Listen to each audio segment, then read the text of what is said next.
Bonjour frères et sœurs, bonjour chers amis. Aujourd'hui, nous sommes le 25 octobre 2019. Cela fait exactement un an que nous avons présenté au public le mouvement citoyen pour une nouvelle Côte d'Ivoire, en abrégé MCNCI. La mission que nous nous sommes assignés en mettant en place cette structure est de contribuer à la recherche d'une paix durable en Côte d'Ivoire par la promotion de la réconciliation et l'avènement d'un citoyen nouveau. Le contexte dans lequel nous avons créé ce mouvement était caractérisé par un regain de violence en tout genre, dans une atmosphère délétère où les injures, les invectives, les menaces avaient pignon sur rue dans le milieu politique. Nous avons également déploré en son temps des pertes en vies humaines au cours des élections locales et des conflits intercommunautaires. Toutes choses qui ne rassurent guère les populations déjà traumatisées par des crises à répétition depuis les années 90. C'est ainsi que dans le cadre de notre mission, nous avons entrepris de rencontrer toutes les composantes de la société ivoirienne, aussi bien en Côte d'Ivoire qu'au-delà de nos frontières, pour tirer sur la sonnette d'alarme et appeler à une réconciliation vraie. Nous avons rendu visite aux responsables des principaux partis politiques que compte la Côte d'Ivoire, aux chefs religieux, aux rois et chefs, ainsi qu'aux leaders de la société civile. Nous avons aussi animé des meetings et des conférences pour essayer d'apaiser les cœurs encore meurtris et surtout demander aux populations d'abandonner tout esprit de vengeance. Ce qui ressort de toutes ces rencontres, c'est que tout le monde partage nos préoccupations et que tous nos interlocuteurs s'accordent sur l'impérieuse nécessité de renouer avec la paix, sans laquelle, vous convenez avec moi, aucun développement durable n'est possible. Mais comment y parvenir alors que tous les regards sont rivés sur l'élection présidentielle de 2020? C'est la grande inconnue. La situation n'a guère évolué à ce jour, où il existe encore des prisonniers de la crise post-électorale, où tout le processus électoral est remis en cause par une bonne partie des animateurs de la vie politique et où la violence s'installe allègrement en mode de gestion de conflit. Ce qui nous conforte dans notre position de recherche d'une paix durable pour notre patrimoine commun qui est la Côte d'Ivoire.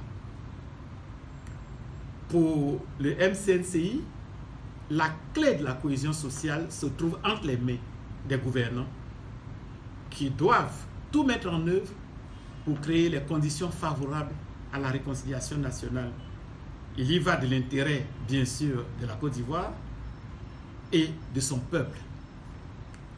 Le deuxième axe de notre mission, qui concerne l'avènement d'un citoyen nouveau, a également été abordé au cours de nos rencontres. En effet, pour nous, la réconciliation devrait aller de pair avec un changement de mentalité, tant le diagnostic que nous avons posé de la société ivoirienne est sans appel et présente un tableau plutôt sombre. Opérer une mutation des mentalités alors nous semble indispensable. Que révèle donc ce diagnostic? Il nous apprend que notre société souffre de rupture d'équilibre à 5 niveaux. Il y a rupture de l'équilibre culturel, il y a rupture de l'équilibre moral et spirituel, il y a rupture de l'équilibre social et politique, il y a rupture de l'équilibre économique et enfin, il y a rupture de l'équilibre de l'espace de vie et de l'environnement. L'analyse approfondie de ces différentes ruptures nous a permis de dessiner en 12 points le profil d'un citoyen nouveau, débarrassé de toutes ses tares pour prendre en main son destin. Les caractéristiques de ce citoyen nouveau sont les suivantes. En premier lieu, le citoyen nouveau est patriote. Nous savons tous ce que cela veut dire. Patriote, il y a le mot patrie.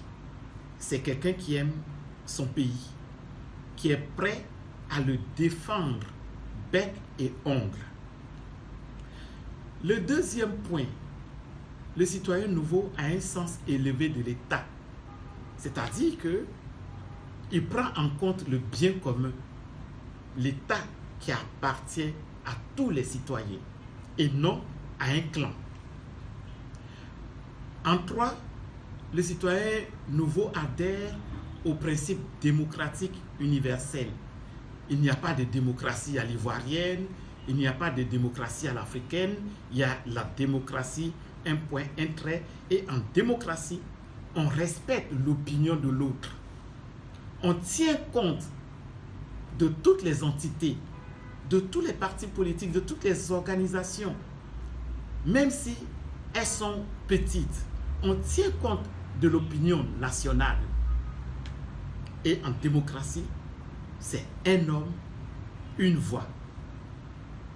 En 4e position, le citoyen nouveau recherche l'excellence en tout et à tous les niveaux.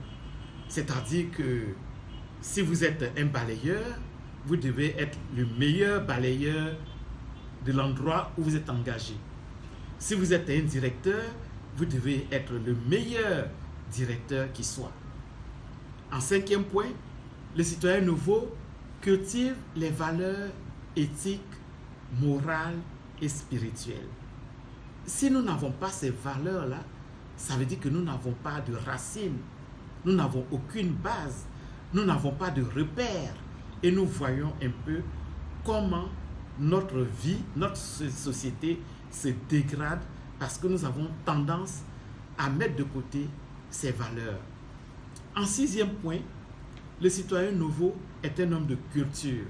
Un homme de culture, c'est-à-dire un homme qui connaît d'abord sa propre culture, qui est son repère, et qui connaît la culture des autres, qui connaît par exemple l'une de ses langues maternelles,